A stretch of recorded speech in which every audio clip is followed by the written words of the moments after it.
Hello, comrades. I just got back in from the rain, so it felt like the perfect time to go back to H.P. Lovecraft, specifically his prose poem, Memory. As I've mentioned previously, I don't really know what a prose poem is, but hopefully by reading enough I will eventually figure it out. And this one is short enough, it's just a single page, that we can read it together here. In the valley of Nis, the accursed waning moon shines thinly, tearing a path for its light with feeble horns through the lethal foliage of a great upas tree. And within the depths of the valley, where the light reaches not, move forms not meet to be held. Rank is the herbage on each slope, where evil vines and creeping plants crawl amidst the stones of ruined palaces, twining tightly about broken columns and strange monoliths, and heaving up marbled pavements laid by forgotten hands.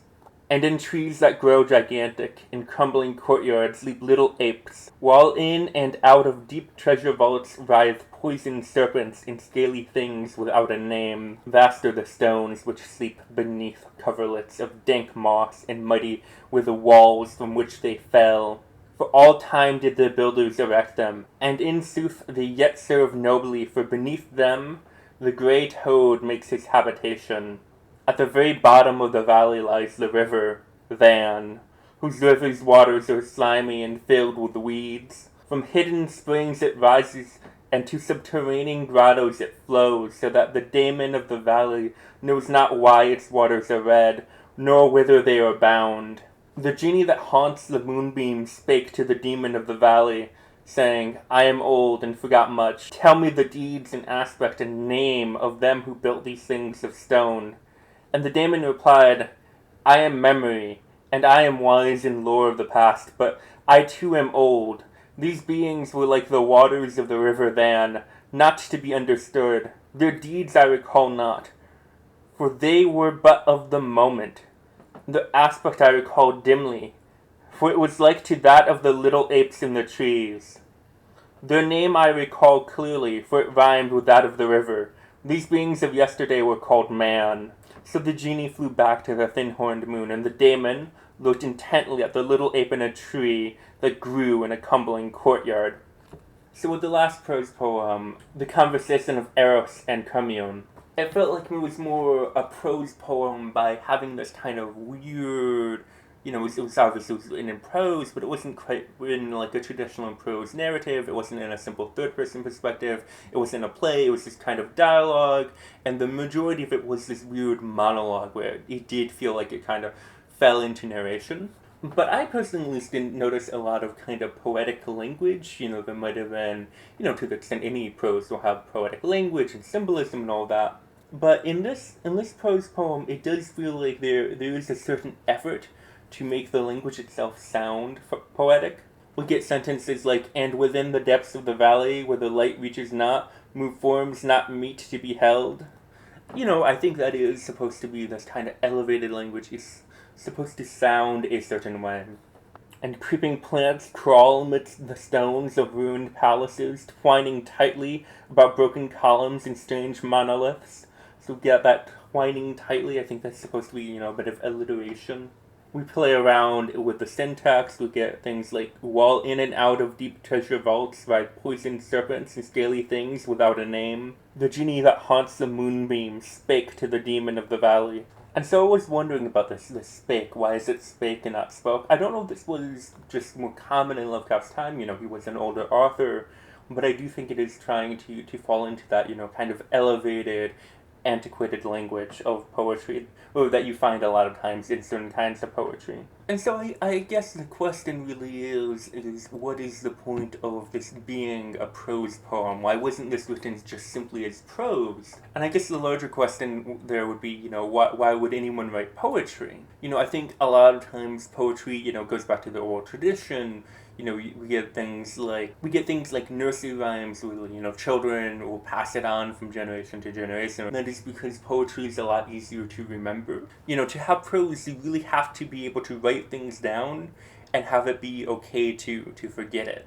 Poetry is something that can be memorized. I don't think realistically that there's anyone memorizing prose that's too long. But in the modern context where we do have writing, I think poetry often uses this elevated language to invoke emotion. I think that really is, the fundamental purpose of a story is to invoke an emotion, and humans are a weird thing. We can have emotions invoked not just by the content, but by the style, by the beauty of the words themselves, or in their position in relation to other words. And so I think a lot of times someone might choose to write a poem for the same reason they might write a song, because in the poetry, in the style of the language, there is a beauty that goes beyond the simple content of what's being said.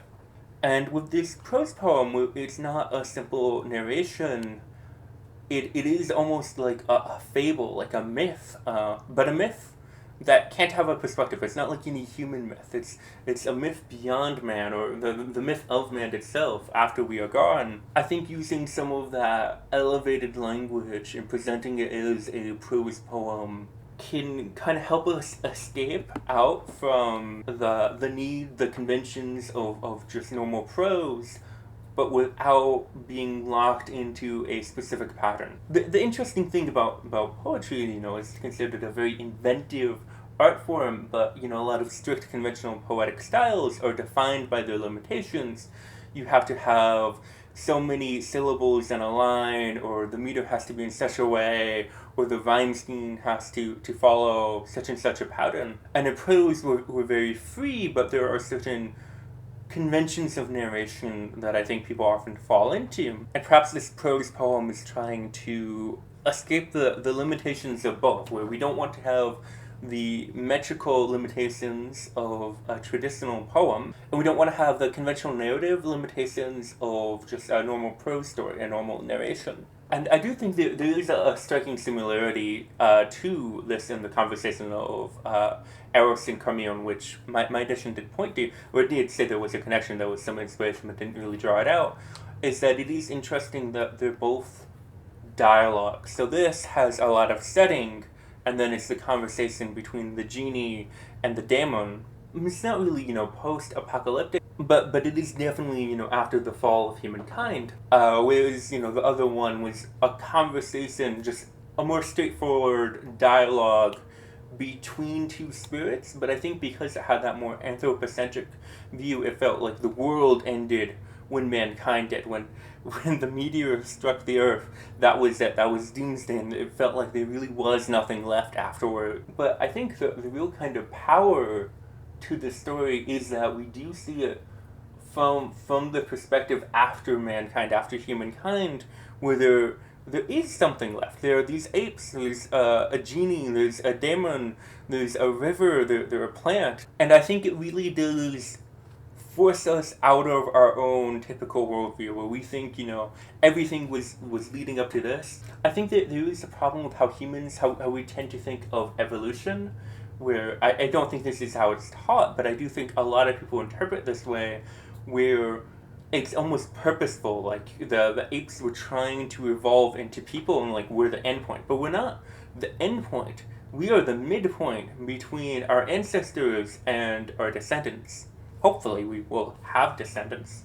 And so I think it was an interesting choice to break us out of a human narration and really try and understand our place in history from a more naturalistic perspective, where we aren't the culmination of anything, we're just a stage. And with H.P. Lovecraft, a lot of times it's about the cosmic core, it's about humans not being able to understand the cosmos, not being able to understand the vastness of time, or the great alien spirits, or incomprehensible dimensions, or even, the creatures in the ocean below. But this is really kind of a reversal of that, where humans are this temporary thing that builds up this giant, timeless monument, and the creatures that are left over are kind of, they're the ones who can't understand it. They can't understand us. We are the cosmic horror in the story. We are the thing that cannot be understood, that left an inexplainable mark on the history of our world. We're mortals, and I think a lot of people try and escape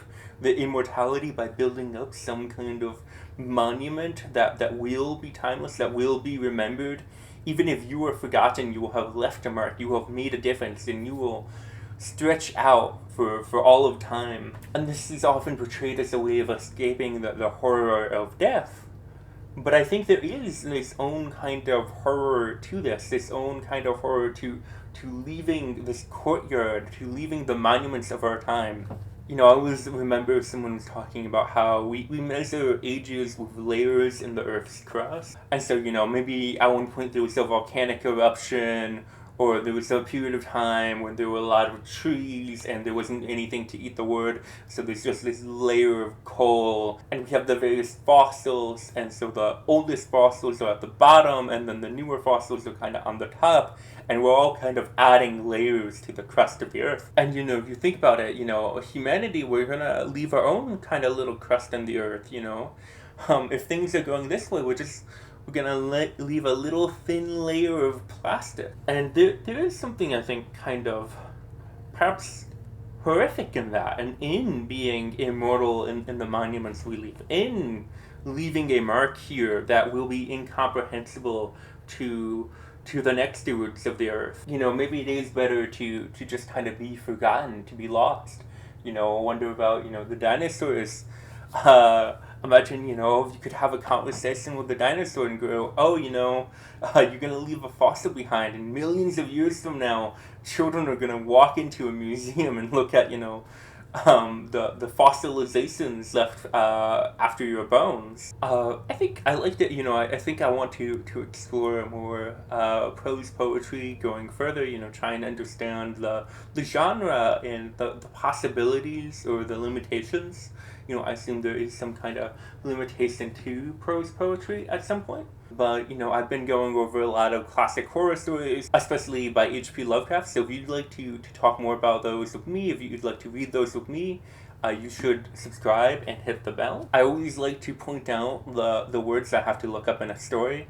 And so there weren't that many in this one. It's just, a single page. But I didn't know what an upas tree was. It's this kind of a tree, in case you were wondering. And if you'd like to talk about the last story we talked about, I believe it was Beyond the Wall of Sleep, was a really interesting story about dreams and, the more cosmic horror. You can do that over here. But remember, good night, good day, good potato.